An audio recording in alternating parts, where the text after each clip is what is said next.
So campaign kwase. Kofi, quickly let me react it to this issue. In fact, the signal the ma paying for a war Ashanti region. It is MPs and the ministers say. You see, Kofi, you were one of the widely accepted principle, ethical principle, but also respect for autonomy. Okay, said the beya delegates no obe respect you.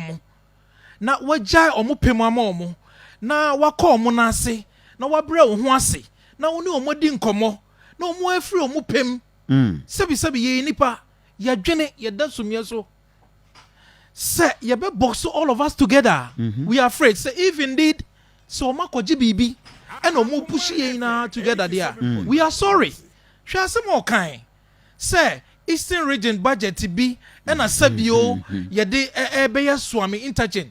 Meanwhile, the whole Ghana, 2020, MPP, yenya 1.7 million. 1.7 million. And this is 650. Eastern region, you are saying. Not just say we are not relevant. Meanwhile, the whole Ghana, no, yenya 2 abakes here, Emma MPP. I promise you 5 interchanges. Baku krani ho. Yes, Ramo. Yes, Ramo. More ma yebunfu. Yebuofu more. But yes, Ramo pa. Sabi nyansa ni bagu for chim. Akonya ena aba. Ena omonye opportunity. Represent yen ewo parliament. Na sabio se yetimi ato aba boom asanteman koso. Ye hia bibi aba asanteman a na ye ka se sabi sika kakra ye de Eastern region no ena ya bone ho anase ye de be swami interchange. Meanwhile minumie no ka say ye wie tamale interchange. Ye wie tamale airport. Eba say ni nya ho. Me nka say kakra ye nya ho no emoyen eboyen. But you see, to him much is given, much is expected because yama obebre. So you expect bebre. Even ye kakra sabi President Kofo Shase Buankra project. Ye nim se enne minumie no. Kofi enye nyina na ebetimi akọ invest in na asefo ni bio. Go to Tema Habo and see. Your other guys are pigeon or moka or man si baby but obewie no obekọ aba no na sika e hye na taso no enya asem ketwa. Enti yenim se bia inland port akofo Shase ye baba bewie emembu no etimi anya adwuma. Se hwe population trend.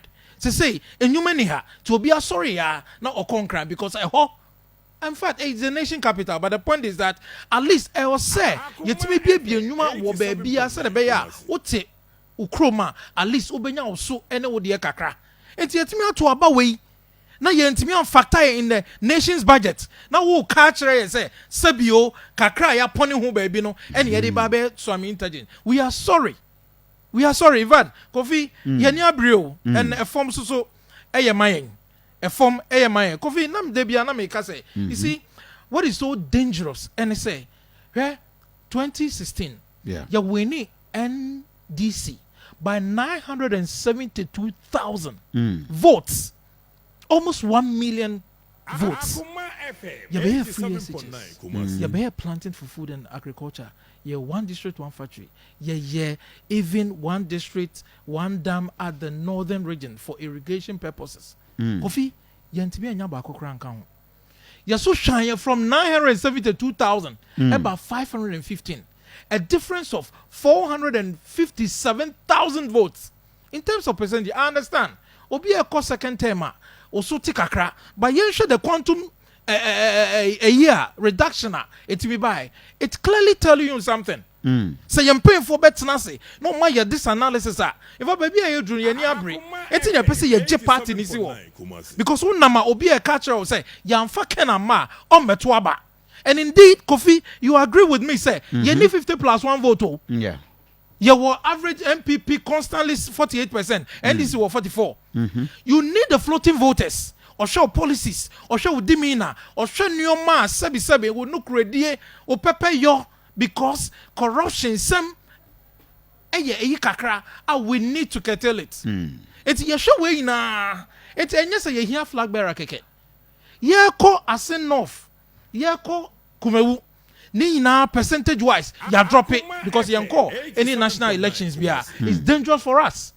And to say you pay for your MPs, your ministers. About betina ha aka say ya sabi omonya bibi and omudia some of us ya bre yenya hwe ye pese party ni tena ho eche because similar one is in Nigeria and I'm telling you Tama Buhari odi the 8 years ni wie ye no okay the vice president ne friend no Professor Osimbajo okay and new ma Osimbajo professor no ebe boy ye no fine obey ade fantastic but omuhu ni say so omoto ane so e ma ne ko a party ni be ko opposition that is APC okay into omudi Tinubu ebe contest no and Tinubu won and he's been able to break the 8 as I say all to us so similar one I'm telling you ye hu nya kono lately enti yamfa obi oya distinct sabi onka me fancy executive ne ho a eya no be ka say he is part of you see there are 3 arms of government your executive your legislature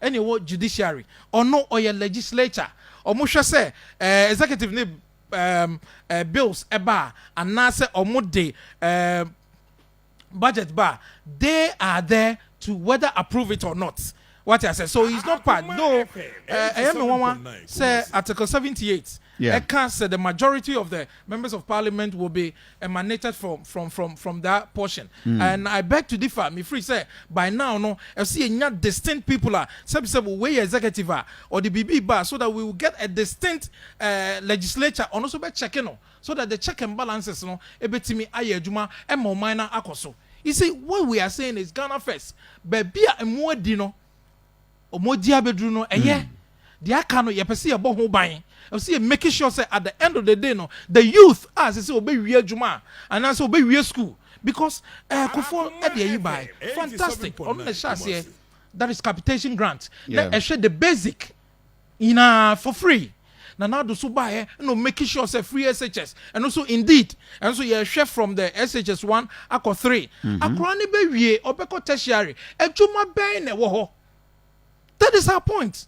And the youth now urban also because free SHS buying a double first name enrollment pay 200,000 a double call more first batch 400,000 okay and 400,000 say a shift here for 500,000 say crowd any more say BC for no mutual we no on do 600,000 so the point is that 5 years and I say the first batch no almost second year almost third year of the tertiaries granting say 300,000 okay sankra we baby job opening saying and a woho ema sankrofo no enti na akompreko eba on board say indeed they be our kase be what 3 pillars ni say patriotism me the discipline me the honesty eba on board patriotism ni say content crow ononko asabio asanteman koso ehia ni chen obi a there was so many MPs ewa ha 47 wo de we end this for the nukra ya ba 43 and then na ekoso wa asanteman mu ha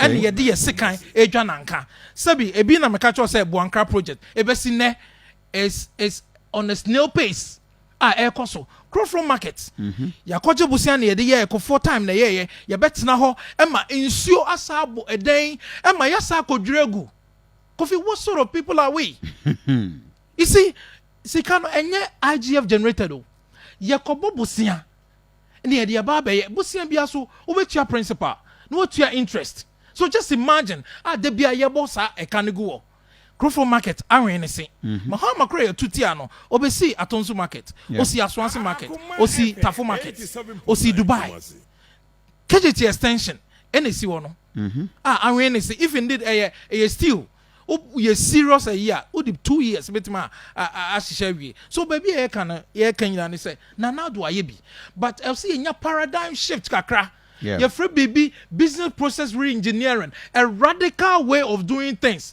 fundamental redesign we need to redesign Ghana and na Kennedy edeba on board and all chere say obi a wo do my dear sabi asanteman or dwene owo ene nkwankwanta sabi ye wo ministers ye wo MPs baby na mbeto na asisi Konfanochi is a referral center so even kwada so emu ye dia e de wo baba Konfanochi indeed cancer and oncology department na ye on service for more than 1 year and nipe ewu or cancer a day na omo ina kutumi kotena ase 47 no and answer 43 need to be kotena ase adwene say no ye nya bibi moa ye referral center ni na ye nya mpanfo dia omo nko a bedie na omo dwene ho So they want to boss all of us together to come to my way to a day. Because at the end of the day, in summer, what you see, Baumia is a fine gentleman. But make sure say emra ye dream and you good man. Enti uncle tenacity say Professor Osimba Joe.